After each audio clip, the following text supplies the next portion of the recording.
Hello everybody, जय हिंद जय भारत। मेरा नाम है प्रिंस यागी, फिजिक्स फैकल्टी। आप लोगों का सभी का स्वागत करता हूं अड्डा 24/7 के आपके खुद के परिवार पे, आपके खुद के वर्चुअल स्कूल पे, जहां आपको नॉलेज मिलती है, वैल्यूज मिलती है। तो आज का जो हमारा टॉपिक है बेहद महत्वपूर्ण है। टॉपिक क्या है sir? NCC benefits, the role of NCC in Indian armed forces. आप लोग सब जानते होंगे कि एनसीसी है क्या। हर किसी को एक छोटा मोटा आइडिया होगा। एनसीसी से रिलेटेड अगर हम कुछ बातें करनी चाहें तो वो कर सकते हैं कि सर हम अपने स्कूल के अंदर एनसीसी कैडेट्स देखते हैं, एनसीसी के लोगों को देखते हैं। एनसीसी जब जब ये वर्ड जुड़ता है तो लोग कहीं ना कहीं उत्साहित हो जाते हैं, बहुत ज्यादा। तो शुरुआत करते हैं सबसे पहले कि एनसीसी बेसिकली है क्या। यदि मैं आप लोगों की बात कर रहा हूं एनसीसी से, तो उसे कहा जाता है नेशनल कैडेट कॉर्प्स, यह राष्ट्रीय कैडेट कोर। सबसे पहली बात ये हमारे it aims at the development of the character, comradeship, discipline, a secular outlook, the spirit of adventure and the ideals of selfless service amongst young citizen। मतलब आपका character buildup करने में मदद करती है, आपकी सौहार्द भावना, यहां तक कि आपका भाईचारा, और आपको एक दुनिया का एक आउटलुक जिसके अंदर आपको एक एडवेंचर मिलेगा। कहीं ना कहीं आप स्वार्थहीन किसी की सेवा कर सकते हैं। तो ये सब कुछ इसके मोटो है। मुस्कान यादव, जय हिंद। दूसरी बात आती है कि needless to say NCC apart from this also provide us a path to join the Indian arm force. तो आज का टॉपिक भी तो यही है कि एनसीसी इन सारे मोटो के अलावा आप लोगों को हेल्प किस में करती है? इंडियन आर्म फोर्स को ज्वाइन करने में मदद करती है। अगर हम दूसरी बात करें हैं, इसकी हिस्ट्री की बात करते हैं। देखिए, कोई भी चीज यदि हम पढ़ना चाहते हैं तो उसकी हिस्ट्री महत्वपूर्ण होती है। कैसे बेटा? नेशनल कैडेट कॉर्प्स आप लोग जानते तो सब कुछ है, आपने इसके एम के बारे में जान लिया, लेकिन सबसे पहली बात इसकी हुई शुरुआत कैसी थी? देखो मैं बताता हूं।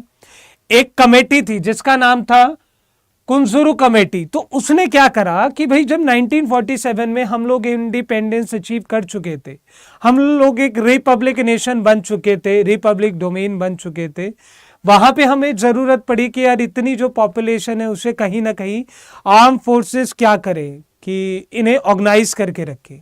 क्योंकि हमें पता था कि हम पाकिस्तान को एक छोटा भाग देकर आए हैं, उसे छोड़कर आए हैं कि ठीक है भाई, ये ले 63 करोड़ और तू मजे ले। तो भाई उसके बाद हमें पता है कि कहीं ना कहीं हम चीजों को एनहांस कर नहीं पा रहे थे। तो हमने क्या चाहा कि हमने सबसे पहले कॉन्स्टिट्यूएंट असेंबली, जिसे लेजिस्लेचर कहा जाता था, उन्हें अपनी एक बात कहा लिखा है कि एक छोटी सी बात कही कि यार रिकमेंड कर दो कि हमें कुछ ऐसा चाहिए। भाई वहां पे फिर एक ड्राफ्ट भेजा गया। जैसे आपने मेरे से आके कहा सर मुझे कुछ चाहिए, मैंने अनसुना कर दिया, फिर मैंने लिख के भेजा आपने। मैंने कहा ठीक है। तो वो काम कब हुआ? 13 मार्च। 19 मार्च को हमने ड्राफ्ट बिल भेजा, वो असेंबली ने पास करा 8 अप्रैल को। 8 अप्रैल के बाद वो सबसे पहली बार गवर्नर जनरल 16 अप्रैल 1948 को, ये डेट याद रखना चाहे रख सकते हैं, नेशनल कैडेट कॉर्प्स एक्शन में आई। उन्होंने एक एक्ट निकाला जिसे कहा जाता है the national cadet corps act 1948। और इस एक्ट की 13 क्लास हैं जो इसकी फॉर्मेशन में हेल्प करती हैं। तो मुझे लगता है कि आपको एनसीसी है क्या और ये किस तरीके से चला रही है, इन दोनों बातों को आप चीज समझ गए होंगे। लेकिन बेटा सबसे बड़ा जो महत्वपूर्ण मुद्दा अभी जिसके बारे में अभी तक आप लोग नहीं चीजें समझ पाए, वो मैं क्या है वो मैं बता देता हूं। देखिए, इसकी एक प्लेज है। प्लेज का क्या मतलब होता है कि यार इसका कोई अपना क्राइटेरिया है, ये एक प्लेज लेके रखता है। We the cadets of the national cadet corps do solemnly pledge that we shall always uphold the unity of India. We resolve to be disciplined and responsible citizens of India. We shall undertake positive community. We resolve to be the disciplined and responsible. कि यार हम responsible नागरिक रहेंगे, हर तरीके से India की जो unity है उसे बचा कर रखेंगे।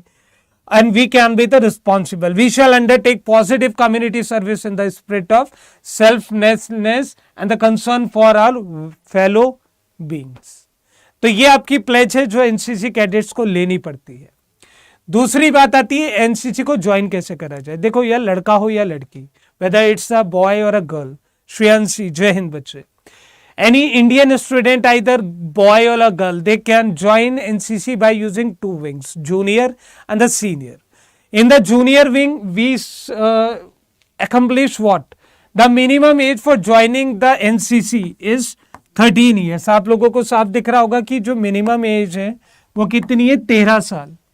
और यहां तक कि आप लोगों को एनरोलमेंट किया जाता है 2 साल के लिए, मतलब आप 13 साल के, यार उस एज में जहां बच्चे की सोचने समझने की शक्ति थोड़ी बढ़ रही होती है, वो उस एज में अपने देश की यूनिटी, इंटीग्रिटी, सेक्युलरिज्म के लिए अगर लग जाए तो उससे बेहतर क्या है, वो फिर और चीजों में डिबेट नहीं होगा। फिर क्या है, to candidate need to contract the headmaster of her school. यदि आप ज्वाइन करना चाहते हैं तो आपके स्कूल में जो भी प्रिंसिपल है वो आपको बता सकता है। नहीं, यदि आप लोगों का ऐसा कुछ नहीं है तो आप नियरेस्ट कमांडिंग ऑफिसर के पास जा सकते हैं, जो घर के आसपास आपका एनसीसी का कैंप होगा, एनसीसी का ग्राउंड होगा। सेशन को थोड़ा लाइक एंड शेयर करके चलिएगा, क्योंकि ये बहुत इंपॉर्टेंट सेशन है, आप लोगों को हेल्प करेगा, और मुझे लगता है इतने क्लैरिफाइड डिसीजन आपको कोई नहीं दे पाएगा। फिर आता है सीनियर विंग। यदि आप सीनियर विंग को ज्वाइन करना चाहते हैं तो आपकी एज वहां 13 थी, यहां डबल कर लो, 26 तक ही मायने हो, 26 के बाद तुम्हें कोई नहीं लेने वाला। तो यहां पे एनरोलमेंट पीरियड क्या होता है, यहां पे एनरोलमेंट पीरियड होता है 3 साल का।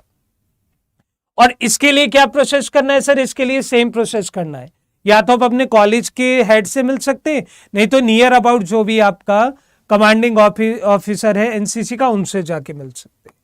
बेटा यदि मैं इसके अंदर कुछ और बातें करूं तो यहाँ पे देखिए, ये फोटो है, शायद आप में भी आप पहचान पा रहे हो, ये फोटो है लाल बहादुर शास्त्री जी की। उस टाइम से आपकी एनसीसी थी, इसकी फॉर्मेशन मैंने बता दी है। और आज जो रिसेंट आपके प्राइम मिनिस्टर हैं, जिन्हें कहते हैं नरेंद्र सिंह मोदी, मेरी बात समझ रहे हैं? तो आप यहां पे क्या देख रहे हैं, यहां तक इसकी इंपॉर्टेंस है, उस वक्त से लेके आज तक की इंपॉर्टेंस इसकी आपके सामने है। अब बात ये आती है कि ये बेनिफिट्स क्या हैं। जब आप एक एनसीसी की पूरी ट्रेनिंग पूरी करते हैं, या वो जूनियर विंग की हो या वो सीनियर विंग की हो, आप लोगों को कुछ सर्टिफिकेट्स दिए जाते हैं। सर्टिफिकेट्स का नाम जैसे ABC। यदि आपको A सर्टिफिकेट मिलता है, मेरी बातों को थोड़ा ध्यान से देखिएगा और समझिएगा, यदि आप लोगों को A सर्टिफिकेट मिलता है, इसका एज सच कोई यूज नहीं है गवर्नमेंट जॉब में, क्योंकि ये जनरली बच्चों को दे दिया जाता है, तो छोटा बच्चा तो जॉब करने जाएगा नहीं।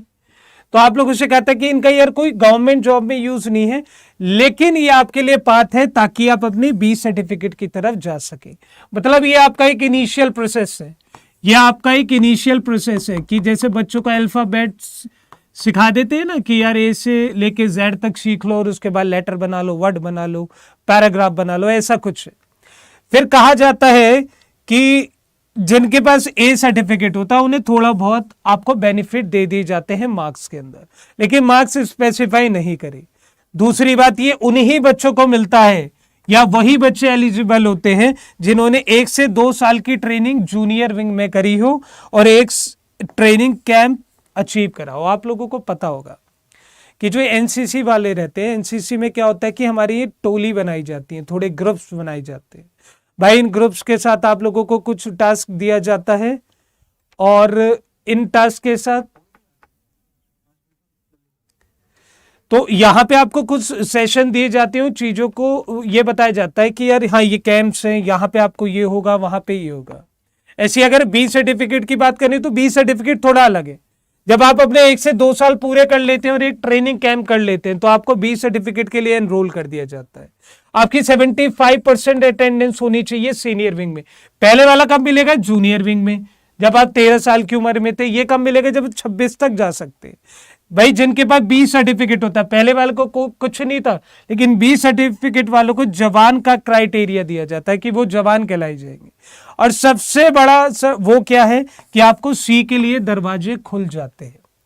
और जिनके पास B सर्टिफिकेट होता है उन लोगों को टेली कम्युनिकेशन या अदर पब्लिक सेक्टर से इसमें हेल्प मिलती है। C पार्ट आता है भैया।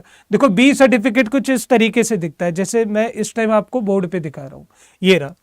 अगर हम C की बात करें, C वालों का क्या होता है कि इसके अंदर आपको B सर्टिफिकेट होना चाहिए, सेम चीज 75% अटेंडेंस होनी चाहिए, आपके पास 2 नेशनल पीस की ट्रेनिंग होनी चाहिए।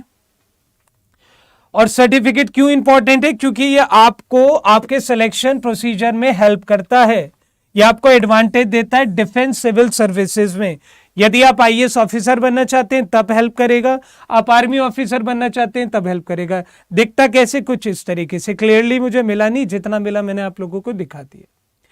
यदि आप इंडियन आर्मी में जाना चाहते हैं, लाइक सपोज करो 32 वैकेंसी होती है, किन लोगों के लिए, सी सर्टिफाइड कैंडिडेट्स के लिए। यहां तक कि to join IMA it must be all to declare by the services selection board. तो देखो कितना फायदा है, कैडेट जिनके पास सी सर्टिफिकेट रहता है वो एग्जाम्प्टेड रहते हैं सीडीएस कंडक्टेड बाय यूपीएससी, पर for these the candidates must have A और B grade in the C certificate. C certificate के फायदे हैं इंडियन आर्मी में, लाइक आपको 10 से 15 नंबर के बोनस मिल जाता है अगर आपके सी सर्टिफिकेट है। आप लोगों को रिटेन एग्जाम के अंदर किसमें, सोल्जर जीडी वाले पार्ट में। दूसरी बात ये रहे, देखो इंडियन आर्मी के, अपने इंडियन नेवी में क्या होता है सर, आपको 6 मार्क्स एक्स्ट्रा मिलते हैं। दूसरी बात, अप टू 9 वैकेंसी आपको रिजर्व थी, वहां कितनी थी 32, लेकिन यहां पे आपको बीएससी होना चाहिए फिजिक्स या मैथ्स के अंदर। Indian navy, this is our Indian navy. Then आता है इंडियन एयरफोर्स। तो इंडियन एयरफोर्स की बात करें तो आपको 5 मार्क्स का एनरोलमेंट मिलता है और आपको 10% का वैकेंसी रिजर्व रहती है इन द पायलट कोर्स। आप लोगों को पता है ना एयरफोर्स में काफी सारी पोस्ट होती है। देन अगर हम बात करें पब्लिक सेक्टर के अंदर भी, यदि आपके पास सी सर्टिफिकेट है तो आपको बहुत कुछ मिलता है। PSU, public sector, Indian Pawan Hans, the national small industry, सब कुछ आप लोग देख पा रहे होंगे। बेटा ये आपके वो लीडर्स हैं जिन्होंने कभी एनसीसी ज्वाइन किया था, पहचान पा रहे हैं, नेताजी सुभाष चंद्र बोस, नरेंद्र मोदी। दूसरी बात, आपके ये आर्मी चीफ्स हैं या आर्मी के मार्शल, आर्मी के आपके लेफ्टिनेंट जनरल, ब्रिगेडियर्स हैं। दूसरी बात, एयरफोर्स के अंदर मार्शल, एयर चीफ, ये सारी वीडियोस यदि आप पीडीएफ चाहते हैं तो आप लोगों को मिल जाएगी। और ये सारे आपके स्पोर्ट्स से, जैसे राजवर्धन सिंह जिनको शूटिंग के अंदर ओलंपिक मेडल मिला था। यदि आप ये पीडीएफ चाहते हैं कि ये पीडीएफ आप लोगों को मिले तो डिस्क्रिप्शन बॉक्स में आपको एक लिंक दिया गया है, उस डिस्क्रिप्शन बॉक्स से आप ऐप डाउनलोड करेंगे और ये पीडीएफ कम्युनिटी पे जाके अचीव कर सकते हैं। बेटा मेरा केवल ये मुद्दा था, मैं NCCN 17 Bihar battalion, thank you. Okay Rita Kumari Ritu, देखो एक बच्चा हमसे जुड़ा है, वो कह रहा है मैं एनसीसीएन बटालियन में भी पोस्टेड है। बेटा एनसीसी एक्चुअली में आपके अंदर एक सौहार्द भावना और आपको बचपन से ही आपके देश के लिए कुछ करने की एक जो इच्छा दे जाता है, एक एंथुजियाज्म दे जाता, वो है। तो जितने भी बच्चे आज तक नहीं जुड़े हैं वो जुड़ सकते हैं। बाकी किसी भी क्वेरी के लिए, किसी भी तरह की नॉलेज के लिए आप कमेंट बॉक्स में लिख सकते हैं। This side Prince Yagi, physics faculty, done with this session and thank you so much for your appreciation. जय हिंद बच्चों।